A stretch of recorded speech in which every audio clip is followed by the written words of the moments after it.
Hello friends, ഇന്ന് ഞാൻ നിങ്ങൾക്ക് വേണ്ടിയിട്ടൊരു തമിഴ് പടം റെക്കമെൻഡ് ആണ്. പടത്തിൻ്റെ പേര് എങ്കേയും എപ്പോതും.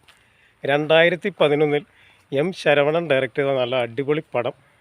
സി സത്യയാണ് ഇതിലെ മ്യൂസിക്. 2 സ്ഥലങ്ങൾ, അതായത് ചെന്നൈ, ട്രിച്ചി എന്നീ 2 സ്ഥലങ്ങളിൽ 2 പ്രണയ ജോഡികളുടെ കഥ പറയുന്ന നല്ല അടിപൊളി തമിഴ് പടം. 6 കോടി രൂപയ്ക്ക് നിർമ്മിച്ച് 17 കോടി രൂപ കളക്ഷൻ മേടിച്ച നല്ല അടിപൊളി പടമാണ്. ഇതിൻ്റെ IMDb റേറ്റിംഗ് 7.10 ആണ് ഔട്ട് ഓഫ് 10. അപ്പോൾ നല്ല പടം. യൂട്യൂബിലും മറ്റു സൈഡിലൊക്കെ പടം ലഭ്യമാണ്. കാണാത്തവരുണ്ടെങ്കിൽ ഒന്ന് കണ്ടേക്കുക. ഹിറ്റ് പടമാണ്.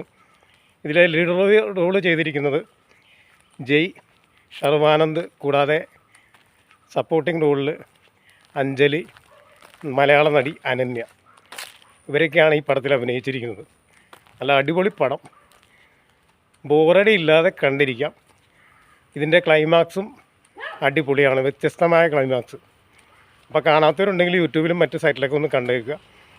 പടത്തിൻ്റെ പേരൊന്നുകൂടി പറയാം, Engeyum Eppodhum. 2011 year. Director M Saravanan. Jai Sharwanand, Anjali, Ananya എന്നിവരാണ് ലീഡ് റോൾ ചെയ്തിരിക്കുന്നത്. Super movie. Okay, by.